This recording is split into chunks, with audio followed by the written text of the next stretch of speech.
সিঙ্গুরে আবারও চুরির ঘটনায় সাত সকালে চাঞ্চল্য। এবার সিঙ্গুর থানা থেকে ঢিলছড়া দূরত্বে স্কুলের তালা ভেঙে চুরি করে পালালো দুষ্কৃতীরা।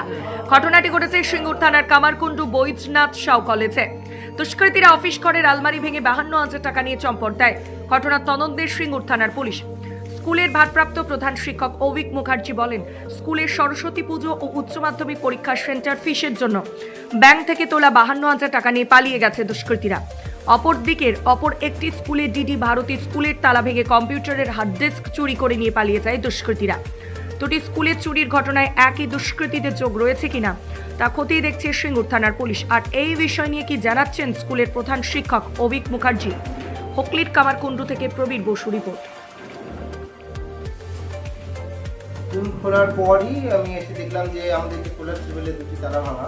তারপরে ফাইন্ড আউট করা হলো যে সমস্ত স্টাফ রুম, তারপর আলমারি ভেঙেছে, আমার ক্যাশ বাক্স ভেঙেছে, কাগজপত্র লণ্ডভণ্ড করিয়েছে।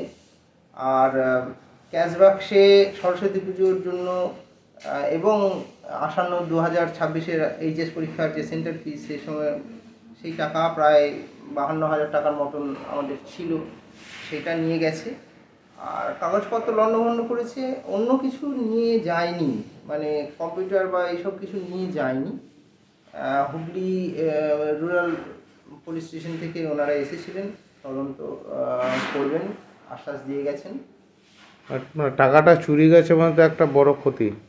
আমাদের মতন ছোট্ট একটা ইনস্টিটিউশনে এই এতটা টাকা চলে যাওয়া মানে খুবই ক্ষতি।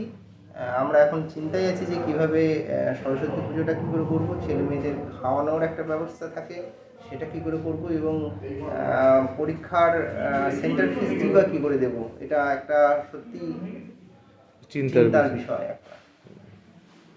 পুলিশ এসেছিল? হ্যাঁ, পুলিশ এসেছিলেন, ফোন করার সঙ্গে সঙ্গে ওনারা এসেছিলেন, ওনার ছবি নিয়ে গেছেন, সিসি ক্যামেরার ইয়েগুলো নিয়ে গেছেন, চিপগুলো নিয়ে গেছেন, ওনারা তদন্ত করবে বলে জানিয়েছে।